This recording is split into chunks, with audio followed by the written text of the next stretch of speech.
pagi anak-anak semua. Namo Sang Hyang Adi Budaya, Namo Buddhaya. Ketemu lagi dengan Bapak, tapi kali ini di tingkatan kelas yang berbeda. Sebelumnya Bapak ucapkan selamat kepada anak-anak semua yang telah berhasil naik di kelas 6 SD. Ini merupakan pertemuan kita yang pertama untuk pembelajaran pendidikan agama Buddha dan budi pekerti. Apakah sudah dipilih siapa ketua kelasnya? Oh, belum ya, mungkin nanti dengan wali kelas. Baiklah, untuk mengawali pertemuan kita yang pertama ini, marilah kita berdoa bersama-sama yang akan Bapak pimpin. Sadu, sadu, sadu. Baik, bagaimana kabar anak-anak sekalian? Baik ya, sehat semua, hadir semua? Oke, mungkin sebelum kita masuk ke pertemuan, Bapak absen dulu. Ya, oke, baik, hadir semua. Ada yang masih ingat pelajaran di kelas 5? Khususnya terkait dengan riwayat hidup Buddha. Yang mana di pertemuan kita yang pertama ini akan mempelajari tentang 5 mimpi Pertapa Gotama. Ada yang masih ingat? Silakan Meta. Ya, benar sekali. Di kelas 5 kita sudah belajar bahwa Pertapa Gotama melakukan praktik pertapa menyiksa diri di hutan Urwela. Itu selama berapa tahun, Meta? 6 tahun, benar. Ada yang bisa mendeskripsikan ataupun menjelaskan apa praktik pertapa menyiksa diri yang dilakukan oleh Pertapa Gotama? Karuna, silakan. Iya, jawaban yang sangat bagus sekali. Jadi, seperti telah kita ketahui bersama, seperti telah anak-anak ketahui bersama bahwa Pertapa Gotama melakukan praktik pertapa menyiksa diri hingga level yang sangat ekstrim. Beliau mulai dari mengurangi makan sedikit hingga hanya memakan 2 butir nasi per hari. Ya, bisa dibayangkan bagaimana kondisi tubuh dari Pertapa Gotama saat itu. Sangat kurus sekali. Tulang rusuknya bahkan tampak. Nah, di pertemuan kita yang pertama ini, kita akan mempelajari tentang 5 mimpi Pertapa Gotama. Adapun tujuan pembelajaran kita pada pertemuan ini adalah siswa mampu mendeskripsikan kisah 5 mimpi Pertapa Gotama. Kemudian siswa mampu menemukan kebajikan dalam kisah 5 mimpi Pertapa Gotama. Dan yang ketiga, siswa mampu menerapkan kebajikan tersebut dalam kehidupan sehari-hari. Baiklah, mari kita mulai pembelajaran pada hari ini. Oke, baik. Jadi tadi telah kita bahas bahwa Pertapa Gotama melakukan praktik pertapa menyiksa diri di hutan Urwela selama 6 tahun. Tetapi praktik tersebut tidak membawanya ke pencapaian kebudaan. Sehingga beliau pun berpikir bahwa mungkin ada cara lain untuk mencapai kebudaan. Oke, nah di sini ada anak-anak yang tahu dari mana Pertapa Gotama bisa sadar tentang jalan lain tersebut. Ya, Mudita, silakan. Ya, betul sekali, dari rombongan penari ronggeng.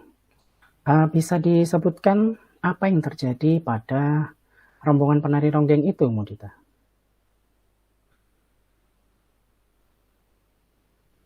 Iya, baik. Betul sekali apa yang disampaikan oleh Mudita. Jadi, saat itu ketika sedang bermeditasi, lewatlah segerombolan penari ronggeng yang mengucapkan syair sebagai berikut. Jika dawai gitar ditarik terlalu kencang, maka tali gitar akan putus dan tidak menghasilkan suara. Jika dawai gitar ditarik terlalu kendor, maka tali gitar tidak akan mengeluarkan suara. Dan jika dawai gitar diatur sedemikian rupa, tidak terlalu kencang dan tidak terlalu kendor, maka tali gitar akan mengeluarkan bunyi yang nyaring. Nah, mendengar syair tersebut, Pertapa Gotama pun berkesimpulan bahwa kita harus menghindari praktek ekstrim menyiksa diri dan juga menghindari praktek ekstrim memuaskan nafsu keinginan duniawi dan mempraktikkan jalan tengah. Nah, saat itu Pertapa Gotama sadar tentang praktik meditasi yang beliau lakukan ketika berusia 7 tahun, yaitu pada perayaan membajak sawah, yang mana saat itu beliau berhasil mencapai jana pertama melalui meditasi Anapanasati. Sehingga beliau pun memutuskan untuk makan makanan padat yang kasar untuk memulihkan kondisi tubuhnya sehingga mampu melakukan praktik meditasi Anapanasati tersebut. Keputusan Pertapa Gotama ini diketahui oleh kelima teman Pertapa seperjuangannya dalam praktik menyiksa diri. Kelima Pertapa tersebut menganggap Pertapa Gotama telah putus asa dan menyerah, sehingga mereka pun meninggalkan Pertapa Gotama seorang diri dan pergi menuju ke Taman Rusa Isipatana. Nah, ketika kelima Pertapa meninggalkannya, Pertapa Gotama pun hidup menyendiri dan mengalami kemajuan berkonsentrasi. Dan setelah 5 hari hidup dalam kesunyian, tepatnya pada tanggal 14 di bulan Waisak, beliau bermimpi tentang 5 hal, yaitu sebagai berikut. Yang pertama, tertidur di atas permukaan tanah dengan pegunungan Himalaya sebagai bantalnya. Tangan kirinya di Samudra Timur, tangan kanannya di Samudra Barat, dan kedua kakinya di Samudra Selatan. Yang kedua, sejenis rumput yang disebut tiria dengan tangkai merah berukuran gandar sapi muncul dari pusarnya. Dan sewaktu beliau melihat, rumput tersebut tumbuh tinggi, lebih tinggi hingga mencapai langit, angkasa luas 1000 yojana ke atas dan diam di sana. Yang ketiga, sekumpulan ulat berbadan putih dan berkepala hitam perlahan-lahan merayap di atas kakinya, menutupi dari ujung kaki hingga ujung lututnya. Yang keempat, ada 4 jenis burung berwarna biru, keemasan, merah, dan abu-abu terbang datang dari 4 penjuru, dan sewaktu mereka turun, berdiri di atas kedua kakinya, burung-burung itu berubah menjadi putih. Dan yang kelima, berjalan ke sana kemari di tumpukan kotoran setinggi gunung tanpa menjadi kotor. Nah, kelima hal ataupun kelima mimpi tersebut ditafsirkan sendiri oleh Pertapa Gotama, yang mana beliau meyakini bahwa dirinya pasti akan mencapai kebudayaan pada hari itu juga. Nah, anak-anak, itulah tadi 5 mimpi Pertapa Gotama. Apakah ada yang ingin bertanya? Tidak ada. Kalau tidak ada, mungkin Bapak yang ingin bertanya. Andi, tolong sebutkan mimpi pertama dari Pertapa Gotama. Ya, benar sekali. Kemudian untuk Budi, sebutkan mimpi yang kedua.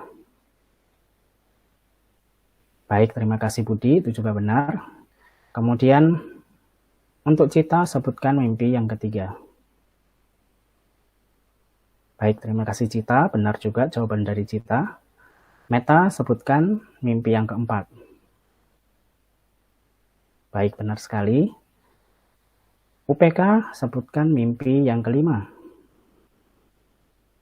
Baik, terima kasih UPK. Jadi sudah jelas semua ya anak-anak.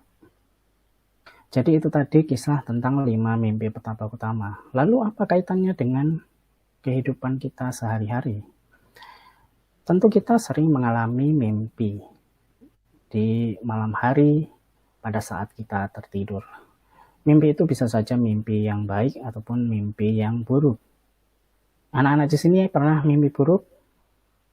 Ya, pernah ya. Nah, mungkin salah satu cara untuk mencegah timbulnya mimpi buruk itu, sebelum tidur kita bisa membaca parita, sutra, maupun mantra. Sehingga akan mencegah munculnya tanda-tanda jelek dan mimpi buruk tersebut. Adapun terkadang kita menafsirkan sendiri mimpi yang kita alami itu. Jika mimpi itu buruk, kita akan mungkin berkesimpulan bahwa kita akan mengalami kesialan di hari berikutnya. Tetapi yang perlu anak-anak perhatikan di sini adalah apakah mimpi kita itu baik ataupun mimpi kita itu buruk.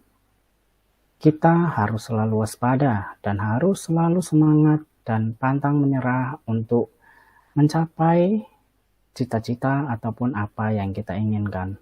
Jangan sampai mimpi-mimpi itu membuat ataupun mengganggu jalan kita dalam mencapai cita-cita kita. Sama seperti Pertapa Gotama, yang mana ketika beliau mengalami 5 mimpi tersebut, beliau hanya berpikir bahwa pasti dirinya akan mencapai kebudaan pada hari itu. Jadi kelima mimpi tersebut tidak menggoyahkan sedikit pun tentang usaha dan semangat dari Pertapa Gotama. Baik anak-anak, itulah mungkin pertemuan kita yang pertama.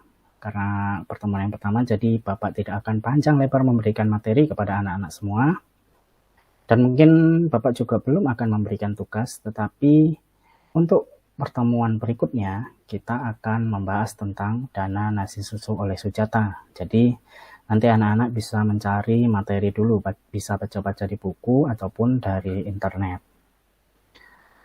Baik anak-anak, itulah pertemuan kita pada hari ini.